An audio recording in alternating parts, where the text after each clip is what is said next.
welcome to the Miracle Mansion podcast. My name's Marcus True. As you probably all know, if you watch this podcast, I'm head of treatment, counselling and aftercare at this wonderful establishment called Broadway Lodge, aka the Miracle Mansion. And today I have a special guest with me. Would you like to introduce yourself, my friend? Thank you, Marcus. Yeah, my name's Alexander Lamb, and it's a privilege and an honor to be here with you today. Cool. Thank you for coming. Now, I have to be honest. Alex and I had a conversation probably 2 weeks ago about coming to visit Broadway, and I'll tell you how that story came about, because Alex shared his story with us at our 50th celebration recently, which was amazing. Loads of people, loads of guests, but we'll tell you more about that a bit later. And I'd always planned to get him in here, and he managed to take some time out of his busy schedule. But I only asked him last night.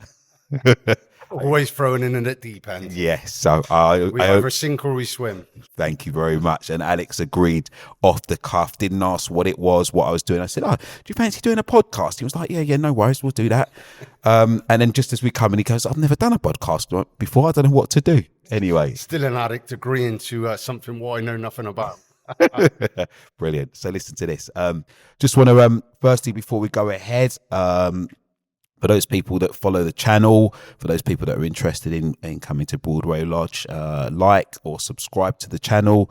Alex, I just want to chop it up with you today, and we just talk about life, life growing up, how addiction came about, what happened, your life through addiction, obviously coming to Broadway Lodge, and as a very long time ago, as we know, and what you've done since, and you know what you do to recover, and let's just chop it up and have a conversation. Sure.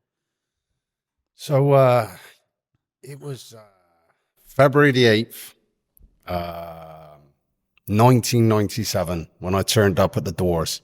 And if anyone was at the reunion and they heard me speak, I turned up at the doors with my folks, and brother and sister were in tow. And I was beaten up. I was in a bad place. I was at the ripe age of 17 years old, heroin and crack cocaine addiction. I was an IV user, and I was beaten up. Hold up a second. You were 17 when you come to Broadway Lodge? Yeah. 17? Yep. 17 years old, yeah. Yeah. Yeah. I did not. Yeah, so just to paint a picture, okay, because people go, oh, that's really young, you know. I started using drugs when I was the age of 11. Right. Okay. And I'm an 80s boy. And I say that proudly. So I'm Generation X. Yeah. So I was born in the 80s, 1980. And I started using drugs at the age of 11. And it was, cannabis, hashisha. You don't really see that anymore. No. So, it's all changed now. Yes. It's soap bar and squidgy black and flat press and that kind of stuff. And we know that addiction's a progressive illness. So, I think at the age of 12, it was LSD, so trips and amphetamine, speed and bass, and and then came in the early 90s, the rave scene was really kicking off. So, we were all taking ecstasy, running around, hugging and loving everyone, and doing all of that stuff, and going to the raves, even at such a young age, and then kind of come 14, that was where heroin came into my life, where I found heroin, and from there I didn't look back. For the next 5 years. Crack cocaine probably came in around the age of 15. And look, I progressed very, very quickly. To the point of DVTs. All of my school life. I want to say this. I'd done 7 schools by the time I was 14 years old. Okay, so I was what you would class as a troubled youth. Very rebellious, under psychiatric care, lots of different counselors and therapists and psychologists and bits and bobs in and out of the school system. At the age of 14, they thought it'd be a good idea to send me to college. So, and this isn't something what I'm proud of, but it's something what definitely sets me apart, is that I was one of 3. We were the first 3 in the United Kingdom to go to college at the age of 14. I think looking back in hindsight and learning a little bit, that it was probably reverse psychology. And they thought it would be a good idea to try and give me some more leeway and responsibility and see, rather than try and control me and restrict me. So yeah, I went to college at the age of 14.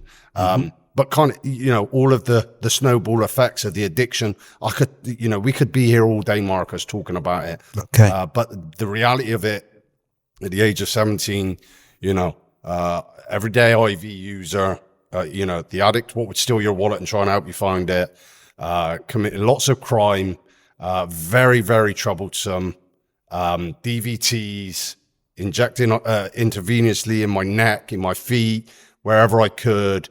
Lots of war wounds on my body from that. And I ended up here, via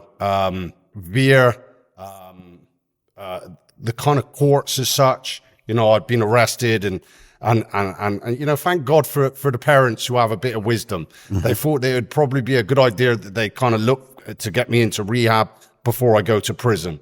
So that was the reality. And I turned up here at a doorstep, and as I said, in at the reunion, there was lots of people with white coats on outside, and I was very concerned, and scared, and I thought I'd turned up to an asylum.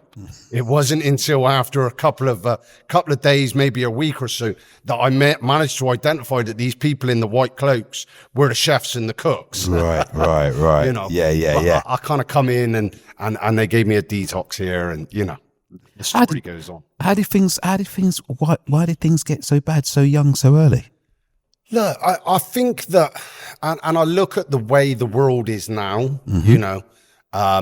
so when I was growing up, in the 80s and the 90s, there was a whole kind of identity of being a bad boy. So if you were a bad boy, then you were cool. Look, there was lots of, stuff what I can say about around kind of childhood trauma and, neglect and, kind of not feeling loved, all of that stuff. And so some of that's relative, but it isn't what makes me an addict and not why I used the way that I used, There was peer pressure. I always hang around with the older guys, et cetera, et cetera. It was just really, it was inevitable. Yeah. It was inevitable. And I can say this looking back in hindsight again, I'm glad that it happened because it made me the man what I am today. Okay. So that's cool. But kind of, it was that whole bad boy image, if you were a bad boy, then you were cool. Yeah. So you got respect. Yeah. So you got respect. I was always fighting at school, up all the way through primary school and probably up until year 8.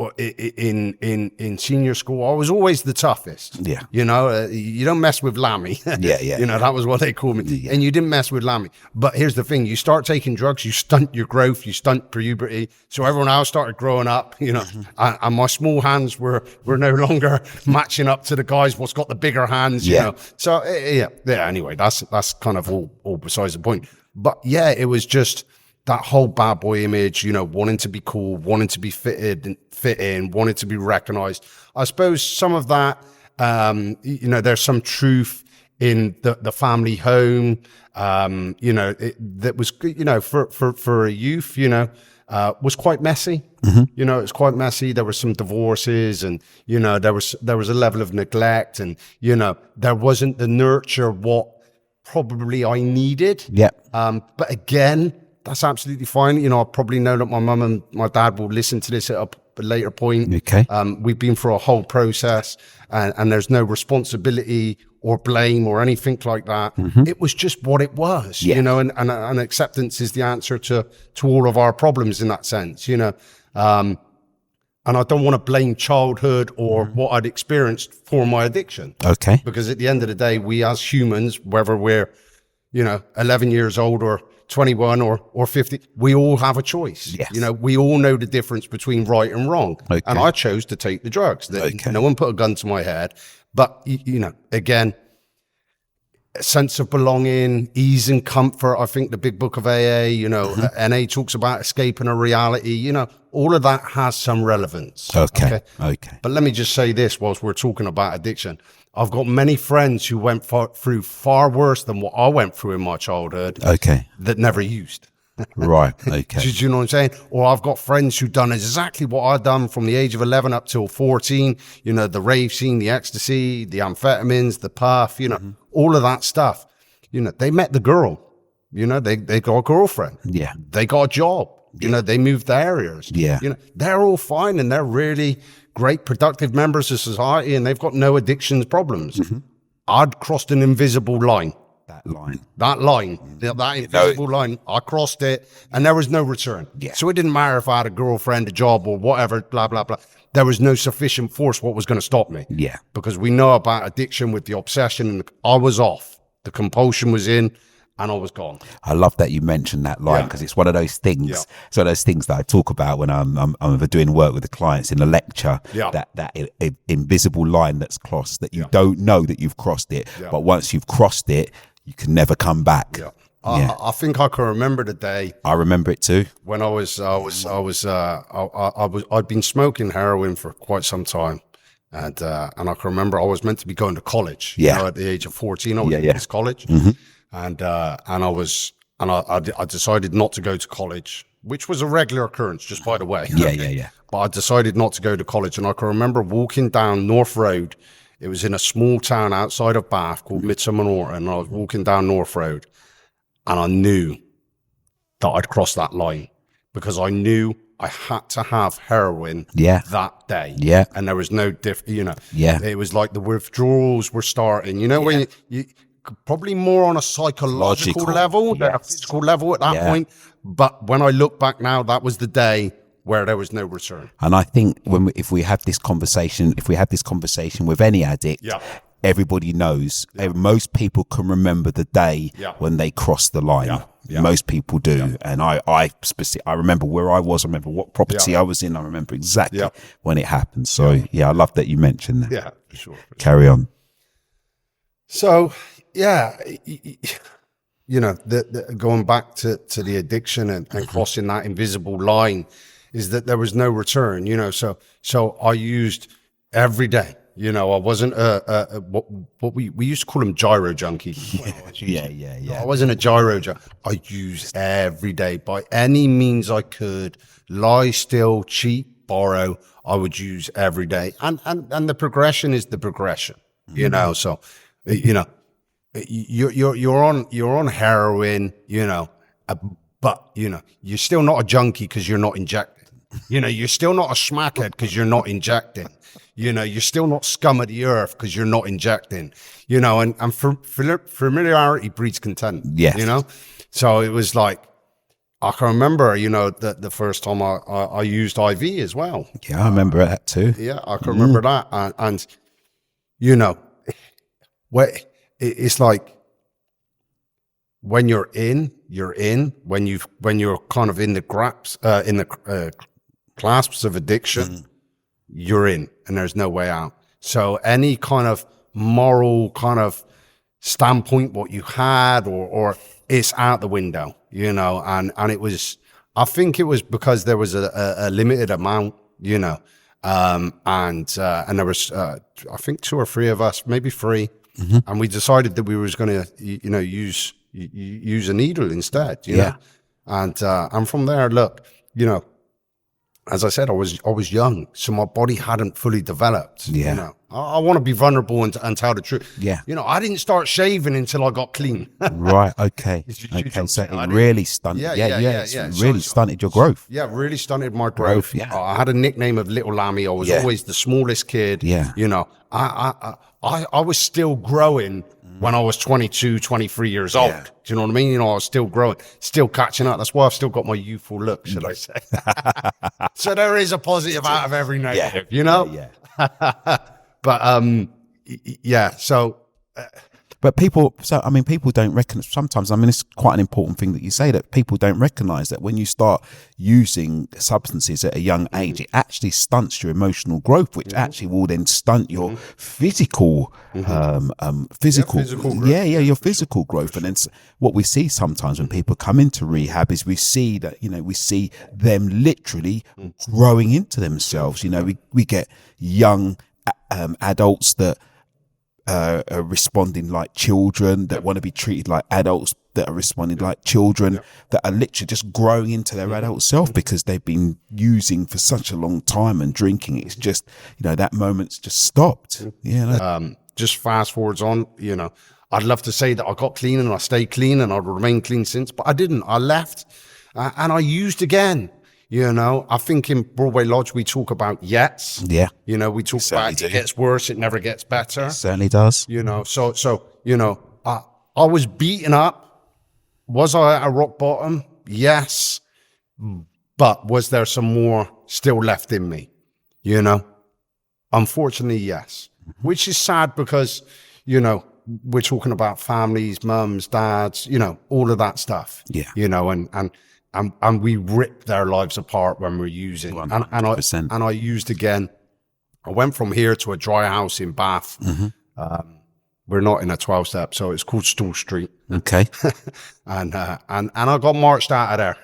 I got marched out of there because I was using, although I swore blind I wasn't. And it wasn't until the lady came down from, I think the establishment was DHI. Yes, right. Yeah. Still going. A lady called Rosie. Shout out to DHI. Shout out to DHI. A lady called Rosie. I believe she's the CEO now. She marched me down, and she knew I was using. I had trap marks on my neck, on my hands. My hands are swollen up, but I'm not using. I'm not using. You can't kick me out. I'm clean. Anyway, so she kicked me out and she found all the 1 meals. Yeah. I had to found all your paraphernalia. Yeah, I had to empty out the bedroom in front of her. But then, that then really sent me on a spiral. Really? So all the yets, the homelessness, the begging, all of that stuff, it sent me on a spiral, and I ended up in Bristol and I lived in every homeless hostel there was to live in. I got kicked out of a number of them, and it just turned very, very dark, very, very quickly. And I used again for another 18 months.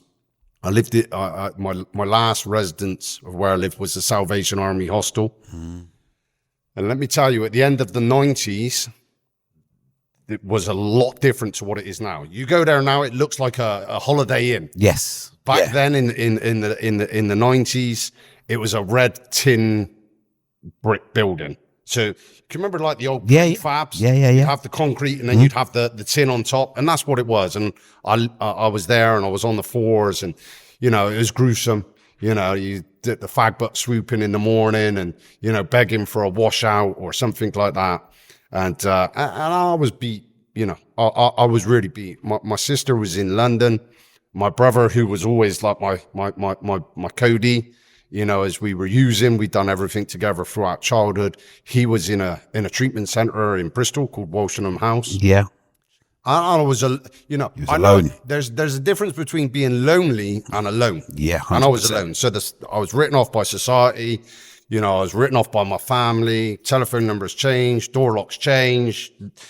Categorically told you are no longer a member of the Lamb family. A gruesome, very heartbreaking time. And I ended up, don't ask me how, it was, thank God for praying mums. Thank God for mums what's got that unconditional love. I got a phone call. I was actually in the Salvation Army hostel. I was what we called the morgue. That was the living room. Yeah. It was like the living morgue. So I was in the living room, alcoholics, addicts everywhere, tinfoil, needles, cider up the walls, feces in the corner. It was a gruesome place, Gruesome place. And I got one of the key workers or support workers, whoever they were, come from reception, said, your mum's on the phone. So I said, okay. So she's got it. And my mum's got this tone of voice. Yeah. Hello, Alex. And like, it's like, okay, what's wrong now? Like when mum comes on the phone and she's speaking in a certain tone, there's something wrong. And she said, you sat down. And my heart sank and I thought my brother had left, used and died. That's what I thought from the rehab. She said, you sat down. She said, I've got you 4 weeks funding to go into a treatment center in Bristol for a detox. And I was like, wow. Because I was convinced I was going to die. I'd had my chance of recovery. I thought I was going to die. It was just, I was in a desperate place, suicidal, you know, all of that stuff. That's just what it was. That's where you was. And that's where you come to the end of yourself. That's when you're really at a rock bottom. That is when you are beaten. You know, there's no fight left in you, you know. I think the last time I got arrested, and I've got to be careful what I say sometimes, Marcus, but the last time I got arrested on White Ladies Road for stealing Gillette razor blades. Yeah. And I got arrested by a store detective. She was female. She was, in a very polite way, very overweight. Okay. And I didn't even have it in me to run away. I was gone. I was done. And I was arrested, blah, blah, blah. But anyway, so she said, you sat down? I said, yeah. She said, I got you 4 weeks funding.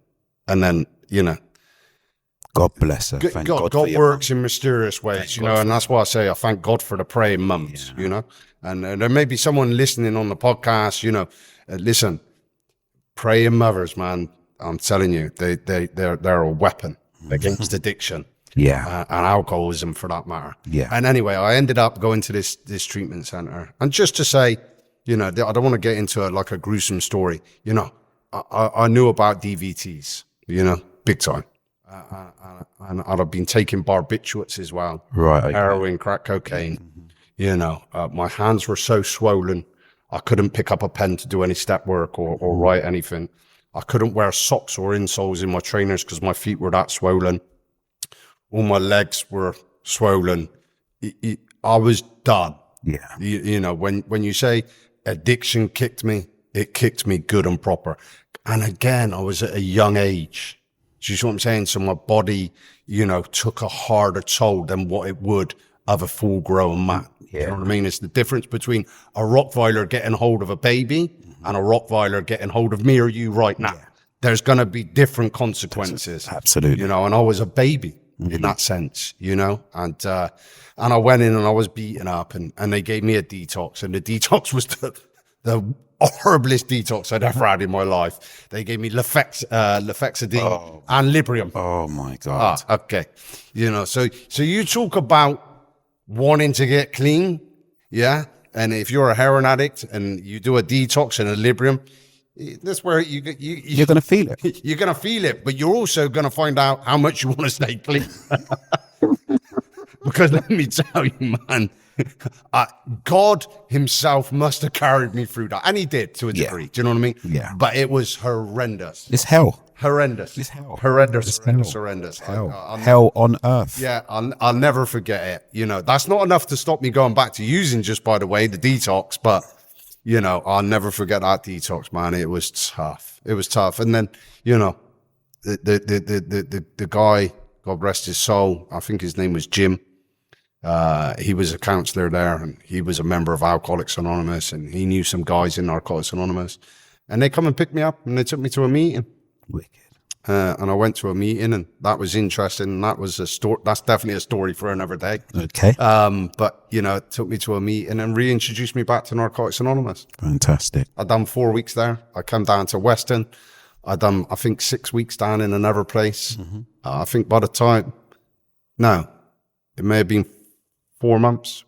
I think by the time I was 5 months clean, I was in my own flat. Lovely. So I didn't have the luxury of secondary and third stage and this and that. And, you know, I think 6 months clean, I was in my own flat. It was a room, what was the size of a prison cell, really. It was the bedroom, the living room and the kitchen all in one, you know, with a tiny little bathroom. Yeah. So what doesn't break you makes you stronger, I suppose, you know. So that was the path, what was set out before me. And from there, Cool. Goes on. What a story. So just tell me, what's recovery been like? 'Cause it's been a while now. It's been a while now. So my clean date is July 11th, 1999. So it's 25 and a bit years, you know, and let me say, man, you know, getting clean at 19, you know, and growing up and becoming a young man and ultimately now a man, it's been a journey, you know. So I always joke with the older generation, you know, that, you know, they'd had kids and been through marriage and, you know, employment and business and all that when they were using, you know? Yeah. I've done it all clean. Yeah, yeah. So I felt every emotion what there was to feel. Yeah, yeah. You done it drunk. I done it clean. Clean, yeah, yeah. No, so anyway, so look, again, we could be here till the cows come home. So I want to say this: from walking out of the institutions, the dry houses, and the treatment centers, I was petrified, absolutely petrified. I didn't believe I could stay clean. See, an addict like me doesn't get clean and stay clean. I think the big book describes it well. I'm a narcotics. I love Narcotics Anonymous. That's probably a bit much, actually. That's probably a bit of a lie. I don't love Narcotics Anonymous, but I attend Narcotics. Yeah. So we all have our love-hate relationship. I wouldn't go as far as love and hate, but yeah. But I'm a narcotics. Me too. I'm a member of. Well, I go to both. Yeah. So anyway, I got NA soldier tattooed on my leg when I was 9 months clean. So I used to fly the flag. I was an NA soldier. Mate, listen. I've got an NA tattoo on my back. Abstinence is the only way. I used to, yeah. So we do these crazy things when we get clean. Yeah. But I'm not going to remove it. No, me neither. I'm not going to remove it. It's there for a reason. Yeah, for sure. I tell my kids it's Nathan Andrews. He was a soldier of mine. He died in this. It's a memorial thing, honoring him because they don't know about addiction and that because I've protected them. But that's a whole nother story in itself. But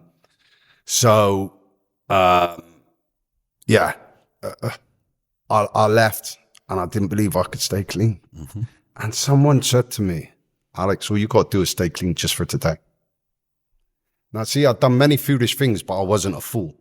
So I understood that there was a 24-hour program. Mm-hmm. It was a daily reprieve. And all I needed to do was stay clean for 24 hours. Mm-hmm.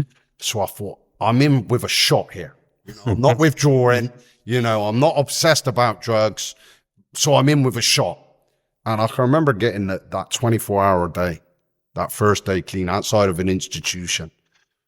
And I went to bed with an overwhelming feeling. I could get emotional. I went to bed with an overwhelming feeling of gratitude. Mm-hmm. I stayed clean one day. Mm. And here's the thing, as I said, I'd done many foolish things, but I wasn't a fool. And I knew that if I got one day, I could get two.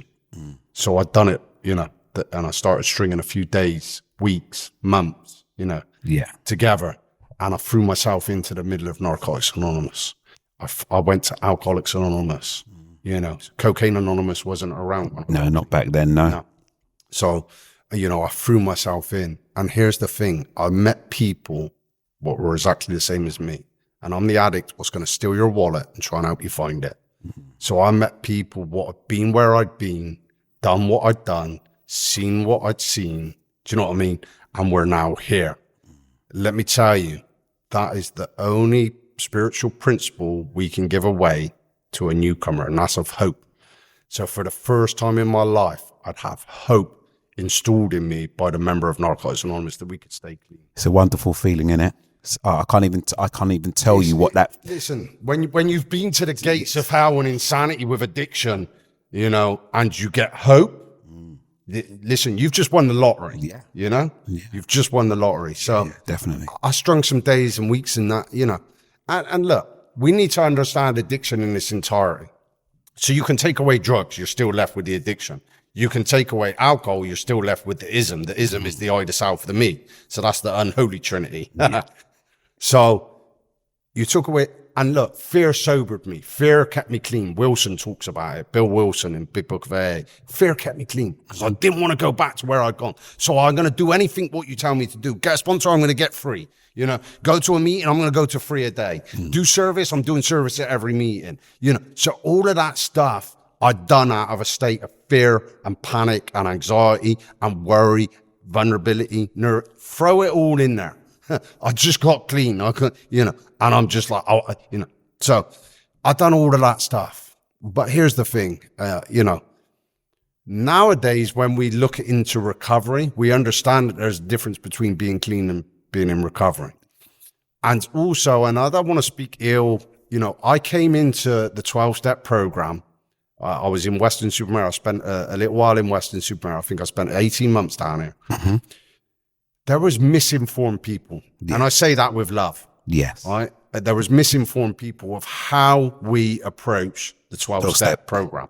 Absolutely. Okay? Either they were misinformed or I was so shut off and so sick within my disease that I couldn't understand it. Yeah. But I've spent many years contemplating this. Okay. And as I said, I've done foolish things, but I wasn't a fool. So I'm not stupid. Yes. Do you know what I mean? I may be sick, but I'm not stupid.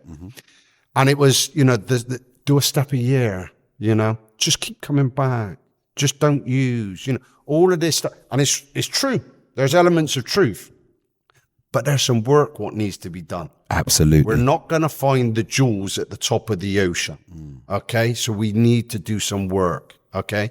We can't treat a spiritual issue with external things. A spiritual condition. And I need everybody to hear what he's saying.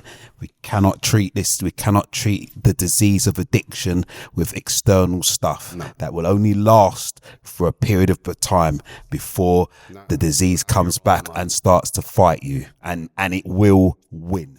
Let me tell you. So now you're on the money. I'm so glad you said that. It has a shelf life. Trust me. It has a shelf life. So let's kind of start bringing this and taking it into a chunk. First 9 years of recovery.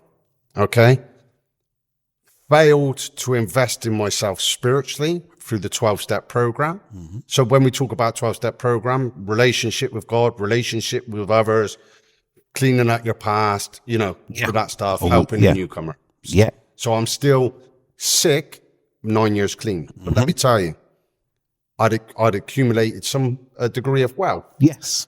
I had a girlfriend, very attractive. Yes. I had a sports car. Yes. I own my own property. Yes. I got all my little toys. I love motocross and superbike. I've got all of my toys. I've got the Rolex watch. Yes. I've got it going on. Yeah. I was a street junkie begging 20p. Now I've got a BMW. I've got a house. I've got a blonde girlfriend.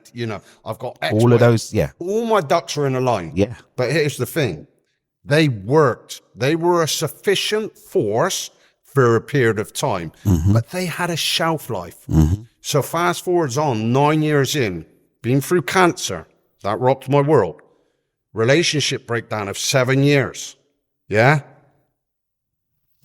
Untreated addiction running rife in my life, manifested in many different areas.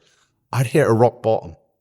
I was back at the gates of hell and insanity where I was 9 years prior to my using, but I hadn't taken a drug. Yes. So now you tell me that drugs are just the problem. No.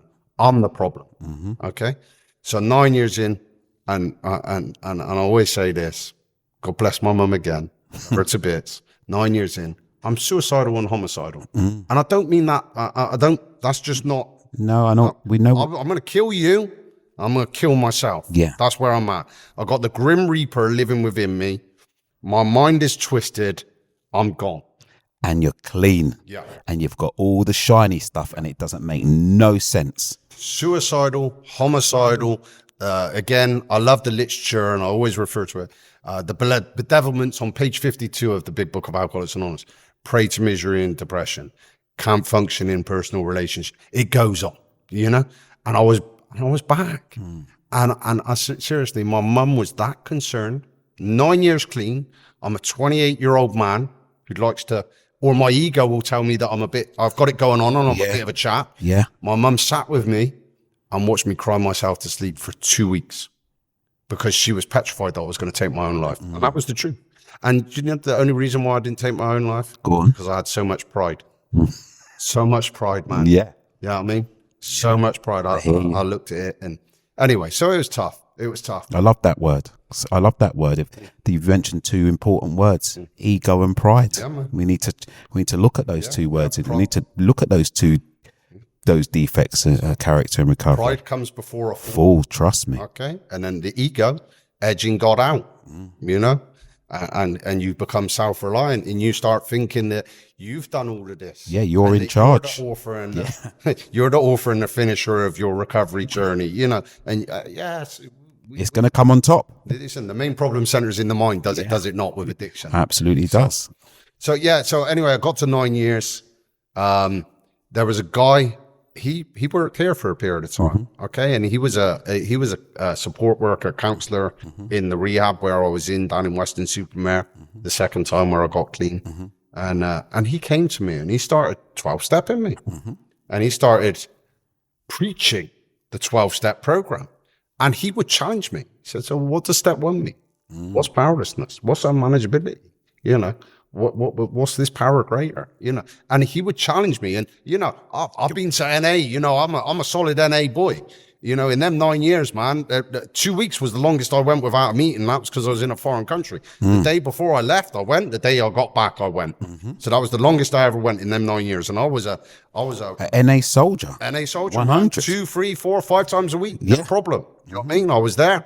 I'd shared in conventions. Yes. I'd served at every post in group area level. I'd served in region, you know. Yeah. But so he came and he started speaking to me, and then he invited me on a retreat. And I was like, okay, this is interesting. But, you know, we talk about the desire, you know, the desire in our Fur tradition. I still had a desire, and I had a desire not to use, and I knew there had to be something different than what I was experiencing. And he you know, he invited me on a retreat. And on that day of the retreat, I was in London, and I was burying a friend of mine. We all used to have super bikes. He killed himself on a super bike. He was in recovery. And I was up in East London, and I had to get to Plymouth to this retreat down at Buckfast Abbey. And I knew I had to get to Plymouth. There was something in me. You know, when you get that, you know. that you just know. You know. A witnessing, a spiritual thing, a conscience, whatever you want to call it. I knew I had to get to Plymouth. Yeah. Anyway, I was snapping. You know, the big book again says irritable, restless, discontent. Man, I drove from London on a Friday evening to Plymouth. I knew I had to get there. Okay. I spent most of the time on the hard shoulder. I kid you not, in a black BMW M3 sports car, because I was that willing and that desperate not to be where I was at. And I drove down there, and I got there late, and I knocked on the door. It was like knocking on the inn door, any room, you know. And I knocked on the door, and they opened the door, and they were all very, very nice people. Yeah, very, very nice people, and they showed me a lot of love, you know, very welcoming. But I'm out of place, you know. I'm out of place, you know. I got this Grim Reaper living inside me. I'm seeking the solution, but yeah, I'm still part of the problem. Yeah. That's a whole nother story. But I'm seeking the solution, but I'm still part of the problem. So I've gone in, ego again. I'm in a dorm. There's now 8 people in the bed. And it's bunk beds. Okay? I just, the ego, man. What are you doing here? I'm used to 5-star hotels. I've been around the world. I've traveled in the 9 years, you know. Yeah, you've done stuff. I've lived like a king to a degree, you know. Albeit very superficial, and there, you know, no meaning to it, you know. But yeah, so I wrestled, and look, it was a 12-step retreat, and it was run by Christian folk, and the guy who was running it, he was called Paul Doyle. So if anyone knows anything about Alcoholics Anonymous, how it came into fruition, there was the first 100, and there was you had Bob and Bill, and then there was another guy called Clarence Snyder. And this guy, Clarence Snyder, set these retreats up. And this Clarence Snyder then sponsored a guy called Steve Foreman. Steve Foreman's still alive, and he still lives in Florida in USA. Okay. Then this guy, Paul Doyle, was sponsored by Steve Doyle. Yeah. So we're talking Bob, yeah? We're talking Bill, Bob, Clarence, Steve, Paul. Yeah. So we're talking that, you know, it's not far down the line. Not far down the line, okay? And Bob was a devout Christian, and hence that kind of come down the line of how they work the steps. Because I want to say there's no right or wrong way of working the steps. You don't need to be a Christian to work steps. I want to make that perfectly clear. But this line from Dr. Bob was Christians. Yeah. Okay? So, man, I've been to Catholic schools, man. I don't have nothing to do with God. I've come into NA. They've told me I can choose a God of my own understanding, you know, et cetera, et cetera. Fantastic, you know, because there was so much prejudice what I had towards any religion or any God, okay? Because I was nutted off by the Catholics to a degree.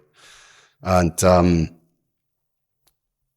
they were in there, and we was going through the steps, and they was giving biblical reference to them, and I'm done. So I'm willing to listen. Yeah. I can remember we kind of looked at step 1 and we looked at step 2, and then it got to step 3, and they were coming from the big book, and then there's the third step prayer in the big book. Yeah. And he was a sweet old guy, but he didn't take no messing around. Yeah. He was staunch. And he said, okay, we're going to do this third step prayer, and we're going to do it together. And by the way, I pray on my knees. And there's 60 people in this room, in this classroom, going through the steps. And I've looked, and I'm like, really? And I tell you what, I ended up on my knees. And I said the third step prayer. It was and I can recite that. I was reciting that prayer from day 1 of getting clean, because it was on the rehab wall. And you used to say it every time where you were at your breakfast, lunch, and dinner. So I knew the first step. But there was this sincerity in my heart, and there was almost like a cry. Do you see what I'm saying? So I went through the whole weekend. The Saturday night, it was interesting. And I say this just so you can understand my character. The Saturday night, I went into this living area, the living quarters, and they were all in there. And some sweet guy, real sweet guy. He said, "Hi, Alex, have you come to sing hymns?" Listen, you need to understand who I was and where I'd come from in that 9-year period. My response was the most disgusting, I can't even describe. Disrespectful, ungodly, unloving. Yeah. It was horrendous. Yeah. It was horrendous. And he just looked at me and went, oh. Anyway, at this point, I'm in this living room, okay? And they've started to sing hymns. I'm blocked in. The door's blocked. Everything's blocked. And they sung us a hymn. And everyone knows this hymn. And it was Amazing Grace, okay? And in it, it says, I was once lost, but now I'm found. Man, if you want to talk about a divine interaction from God, you want to say, whatever it was, I broke like a baby. And I broke like a baby to the point where it was so embarrassing and shameful. The people what was blocking the door, I said, move. Get out my way, move. And I said it in a violent manner, in a way where because I was broke. I was once lost, but now I'm found. So my truth is that when I went back to the original manuscripts of Alcoholics Anonymous and was introduced to Christianity, my recovery took a turn. Right. Okay? And that's my truth. And many people have their own truths, but my truth is my truth. Okay? And I sit here, today as a married man, do you know what I mean? For 14 years with 2 beautiful children, with successful businesses, without any depression, without any anxiety, without any fear, do you know what I mean? With integrity, willing to do whatever I need to do to help and support other people along their way in recovery. Okay? So I want to make it crystal clear that yes, I'm a Christian man, but I'm in recovery. Okay? So there may be Christians out there what listen to this. And I want to say, and we said it upstairs earlier, you can have all the faith in the world. Yeah. You can sit around praying for miracles every day. Yeah. If you're not doing any work, you're done. Recovery work. Even the 12-step program, when you start pulling it apart and you start looking at it in the context what come from Ohio, not New York, but from Ohio through Bob, faith without works is dead. Yeah. Okay? Yeah. So you can have all the faith in the world, yeah? With no works, it's dead. Pointless. You can sit around praying to get clean all day long. Unless you get up and you see some help, you ain't going to get clean. Absolutely. So there's that in that. So I want to make that perfectly clear, because I think sometimes Narcotics Anonymous talks about people going off on a religious zeal. Okay? Us addicts, us alcoholics, we need, for this addict to recover, I need both. Yeah. Many people recover without God. That's up to them. Yeah. That's their business. Do you know? I needed God. I've told you my story. That's where it came to. That's how my relationship. But let me say this, okay? I never thought I was going to get married. My life experiences, my relative truths, no chance. Marriage is not for me from what I experienced as a child. Not for me. Do you know what I mean? I got married. I'm married to the love of my life.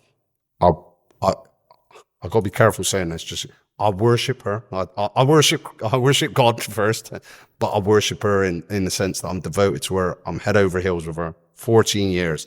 It gets better and better. I'm living the dream with her. We've had 2 beautiful, beautiful children that have. This stuff doesn't happen to addicts of my variety. We die. We'd end up in prison. Do you know what I mean? You know, if we're lucky. Yeah. Or we're still stuck in the misery, you know? So, let me say this, that I'm a very, very fortunate and blessed man in that sense. I've built businesses, you know, all of that stuff's fantastic, but it'll all go in a crack pipe. And there's still room for yours as well, by the way, Mark. As if I don't die first. You know what I'm saying? I hear you, brother.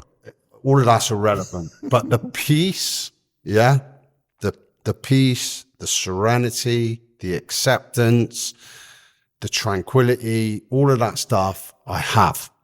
Okay? Fantastic. I look at myself in the mirror. I love who I am. And I don't say that. I love who I am. And that's not said with ego. No, it's not said with ego at all. I accept myself from my flaws. Yeah. Do you know what I mean? I laugh at myself sometimes. Do you know what I mean? Because I'm still a Wally. I still get things wrong. And that's all great. But let me tell you, is that over the last 25 years, especially over the last 16 years, my character has been developed. Yeah. And it's being developed through many different things. One of the things what it's been developed through is hardship. Okay. So when we talk about recovery and we talk about, having a relationship with God and wife and kids and businesses and peace and serenity and tranquility and all of this great stuff, let me tell you, man, that's great. But that's only half the truth. That's only half the truth of recovery. So when we go and we share the message of recovery, if we're sharing that, we're sharing half a truth. And let me tell you, half a truth is a whole lie. So have I had hardships? Have I had it when life has hit me and hit me hard? So we spoke about it. You know, my wife's had cancer. You know, my wife had cancer 4 years ago. I'm telling you, this is the babe of my, this is my... The love of my life, the love of my life. She's the mother of my kids. She's the best mother in the world. You worship her, like you said. She's the, can I say, she's the sexiest woman in the world. Yeah. I'm like all in. Yeah. This is my wife. She's my best friend. I don't phone the boys to go to the cinema or to go to a football match. I'm going and chilling with my wife. I don't really have pals that much anymore. Yeah. My wife's my best buddy. Right. Yeah. So we go to the gym together. Everything we do together. I'll tell you a story that made you laugh. I love motocross. When we got married, I bought her a motorbike. Did you? Yeah. I bought her a dirt bike. I said, you got to learn how to ride a dirt bike. Did she learn? Yeah. Of course she did. I'm not going to let her off. You know, we all in. You know. So, but now she's on a horse thing. Right. Okay. So we got some ponies and some horse, and she wants me to get a horse. And look, that's coming. You're getting a horse. Look, I've got to step up my end, haven't I? You know, but as long as I haven't got it, they go and muck them out and do all of that. And that's not for me. I'll pay for it. You look after it. Yeah. So anyway, but so she got cancer, man. And let me tell you, man, it broke me. It broke me. I couldn't stop. When you talk about anxiety and you talk about panic attacks, I couldn't breathe. At times I couldn't breathe. I couldn't breathe to cry. I was just like, I'm like, honestly, it's like I'm going to die. Like, I'm, man, it took the life out of me. It took the life out of me. So she got that. And look, thank God, man. You know, God's so graceful, so merciful, so loving that we caught it, quickly. You know, we found it in stage 1. She had a complete bowel resection in, you know, all of that stuff, you know, it was great. But then do you know what happened after that? She got another illness. And I can't pronounce this. It's intergrational hypertension. It's called plepidemia. And it's basically fluid on the brain. And it causes you to go blind. And it swells up your optic nerves, which are on the back of your eye, what connect to your brain. See, I'm becoming a doctor nowadays. Yeah. I was scratching for a tenner a couple of years ago. But yeah, so she got this, you know, and it was like, you got to be joking. And what would happen is the symptoms of it was like she was paralytically drunk. Projectile vomiting, can't see, dizziness, all of that stuff, you know. Praying to the toilet without the alcohol. That was it. That's what it was like. Yeah.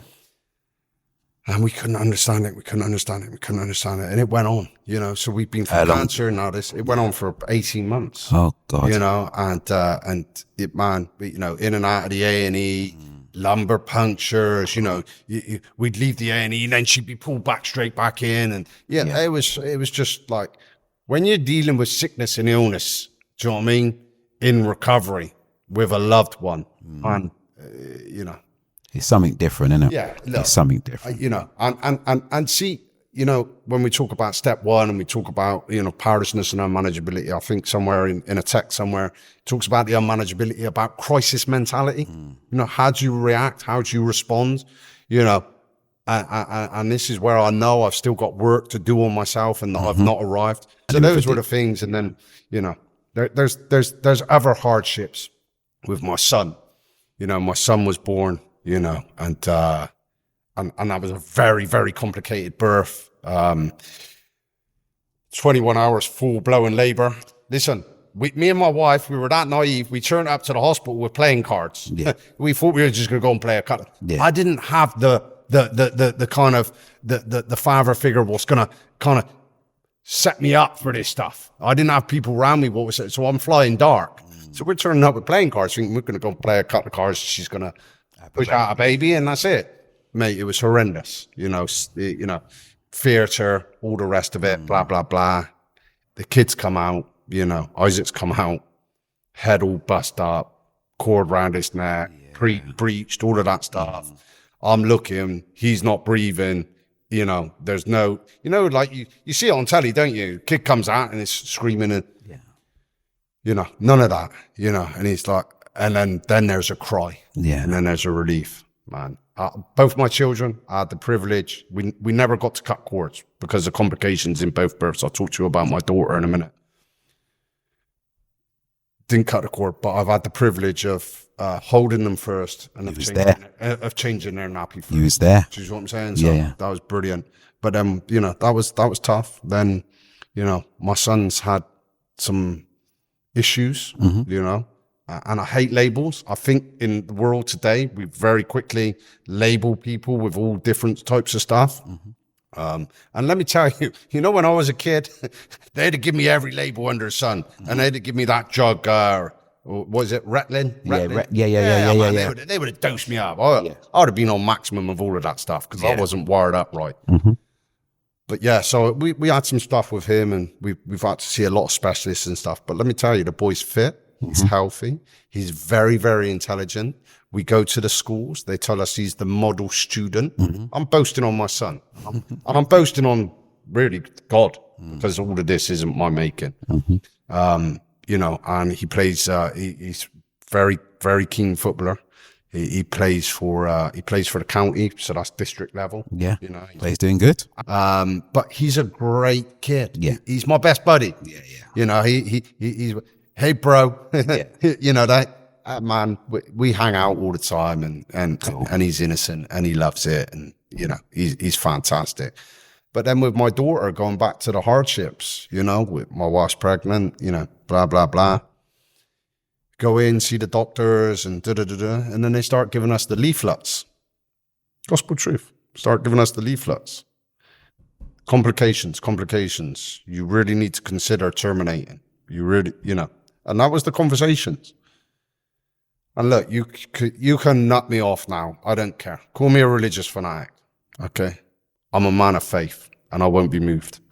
I said, that's not the God that I serve. That's not the God that I know. My Heavenly Father don't operate like that. Me and my wife and a number of Christians, prayer boards all around the world, prayed and prayed and prayed and prayed. Yeah. And my daughter was born. There was no issue. No Down syndrome, no hole in the heart, none of that stuff. She's fit, she's healthy.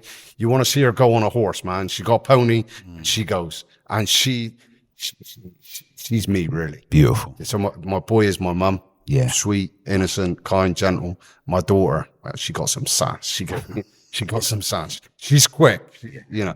So we've had all of them things, you know, and there's much more with death, family members and all of that. Lots and lots of hardships. But that's what I say. You can't just tell them the good news without telling them the bad news. Yeah, yeah. And, you know, but the important thing about that is in sharing those hardships is that you remain clean. Yeah, for sure. Clean and sober. And that's what's important for people to understand, that life, there is a life beyond substance misuse, drugs, alcohol, whatever.